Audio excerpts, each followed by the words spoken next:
5 things that you must do in order to build credit after bankruptcy. What up, you got Mr. Smith, point 5 of Mr. and Mrs. Smith, and in this brief segment, I want to talk to you about building credit after bankruptcy. Now, a lot of people feel discouraged after bankruptcy. They feel bad. They feel, as though they made bad decisions. I've even heard people just say, they're kicking themselves for not really taking full responsibility for their credit. But this is what you got to understand about bankruptcy. It's similar to falling. It's similar to hitting rock bottom. It's similar to hitting the ground from a metaphorical standpoint. And why is that important? Because if you fall on the ground and you hit rock bottom, the only way from there to go is up. So if you can look up, you can get up. So now that you understand that and you realize, okay, I'm pretty much at the low as it relates to my credit, the only direction I can make is forward. And of course, your goal should be to not do any of the things that got you to where you once were,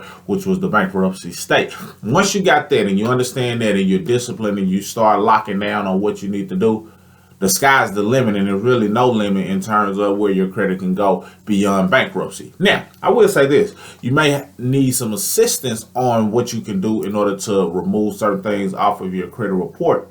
But the main things I want you to focus on is building new credit. Building new credit. We need some new positives reporting to your profile because we need that to outweigh the bankruptcy. You see, the more recent the item on your report, the better.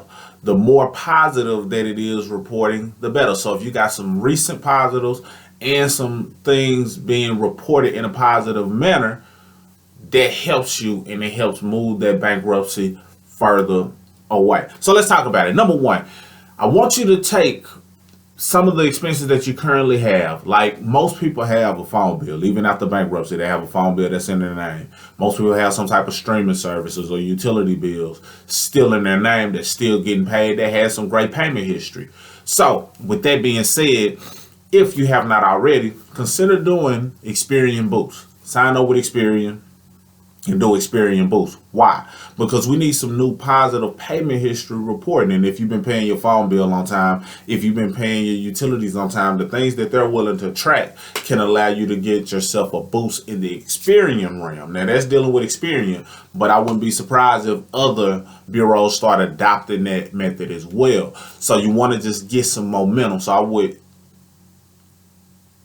advise or suggest or recommend that you go through some Experian Boost so you can just get some momentum. It doesn't take long to do. So set you up an account at Experian.com. Beyond that, I want you to save money so you can build credit. Save money so you can build credit. That's number 2. And you can click the available link below. And in that link list, you should see Save Money, Build Credit. Once you do that, follow the instructions that go along with it that can help you save money and build credit. And why do I stress the importance of saving money and building credit? See, it's a powerful piece to the puzzle, a powerful tool when you can be putting money to the side that's viewed as though you're making payments on something, but you never lose the money. The money is still yours, minus whatever fees they charge, but the money is still yours. So you're literally putting money in an account that you'll be able to access at a later date, but it's helping you build your credit. When you click that link, that's what that whole strategy is all about. So just as an example, say for example, you had $25 a month that you were saving. With this account, using this strategy, $25 a month. Now that you had that $25 a month being stashed, you're getting credit as if that $25 was a positive payment on a debt, on a loan, on a credit card. So that's really powerful. And honestly, I've seen a person that had the lowest of the low. One of my clients, they had a low credit score. Everything on the report was negative. It might as well have been a bankruptcy because everything was in collection. But when they use this strategy, that Save Money, Build Credit strategy that I'm recommending for you, their credit score jumped 225 points across the board. So it might have been 90 points here, 100 points here, 50 points there. That math is off, but you get what I'm saying.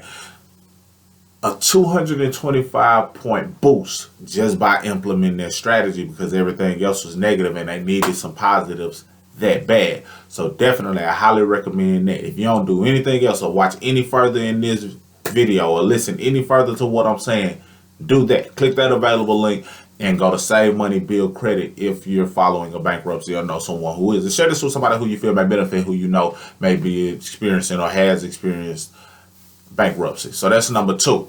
Number 3, what I need you to do is make sure that you get in the habit and the practice of paying everything on time, because your credit history is now being reestablished.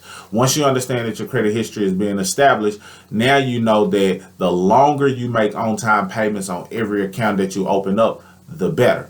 Now, with that being said, you also may want to consider number 4, which is applying for some type of auto loan. Let's say that auto loan was included, or you went through a bankruptcy and you had a car that was included in that bankruptcy. It may not be a bad idea to actually get a car, some large loan that you can start making positive payments on, something that I know that has some form of collateral attached to it that's highly likely or more likely to be paid on time. So it might not be a bad idea to do that. However, with the Save Money, Build Credit strategy, it's still going to help you, even if you don't, like if that's not something you're interested in or financially ready to apply for a car, that Save Money, Build Credit is going to help you even if you don't, because once you go through a certain amount of time, 3 months of positive payments, what happens is it allows you to roll that money over into another account that helps you on a holistic level as it relates to your credit. Which brings me to the next point,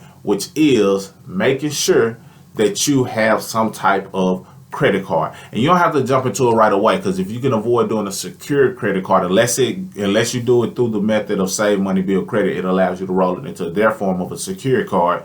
And that has helped clients of mine build their credit score further. Unless you do it that way, I would want you to get with a bank that you have a relationship with, and it may be not some of the banks that you had a poor relationship with from a bankruptcy standpoint, but it may mean that you have to open up new accounts from the beginning so that you start reestablishing a relationship with that bank, so that when you are ready to apply for a credit card 90 days out after you seeing some positive momentum, then you're likely or more likely, or you just increase the chances of being able to qualify for whatever their terms are, because you're building a relationship with them. Because in relationships, as it relates to credit, play a huge role. This is how they look at it a lot of times. A lot of times what they say is, okay, let me look at their credit report. Okay, this person doesn't have any credit cards at all. Why should we lend to them? And then they may look at some other positives that you have. They may look at some other things that you've done that says, okay, if this person is, or this company or this entity is willing to trust this individual after bankruptcy, and they have a good name for themselves as a company, then we're willing to work with them under these terms. So you just got to understand, sometimes they look and see who else has trusted you with some form of capital, and they determine their decision based on that. So now you just look at every relationship that you're involved in totally different. You're looking at it like, okay, this is not just me paying the credit card. This is not just me paying the car note. This is not just me paying and saving money to build my credit. This is me establishing a public relationship with entities and companies, so that if I do apply for something else, they can see publicly that I'm responsible. So just understand that. And when you look at credit like that, you look at it from a credibility standpoint, you look at it from a reputation standpoint, and then it makes you want to protect it that much more. So I believe that was at least 5 things that I gave you. Nonetheless, of course, you have to already have had your credit report pulled. We recommend you going through the FICO score, the True Credit Score, and you can get access to that through the link below as well. As we reference, we got a free credit class that you can grab if you have not grabbed it already, that kind of gets you in the mindset of what you need to do in order to better your credit overall from a holistic standpoint. The things that I gave you tie everything together, that if you do those things, you'll cover a lot of bases. And then from there, we can discuss further things that you can do in order to strengthen your credit, have more positive accounts reporting, things of that nature. So, and I ain't even getting into like the authorized user and having somebody add you as an authorized user. All of those things exist. My main thing is I want you to have your own solid profile without someone. Now, that is a great strategy, so I'm not knocking it at all. I just need you to understand that the things that you do are the most important, even if you don't get somebody to add you as an authorized user. If you do, that's great as well, and just make sure that they're on top of that game. But nonetheless, it's up to you. to make sure that you do what you need to do and take some responsibility so that you can bounce back from the bankruptcy and add that to your testimony. That's all I got for this video. Share it with somebody who you feel may benefit. Let me know if you have any questions. Grab those free goodies as well as take action on some of the things that I shared. Signing out.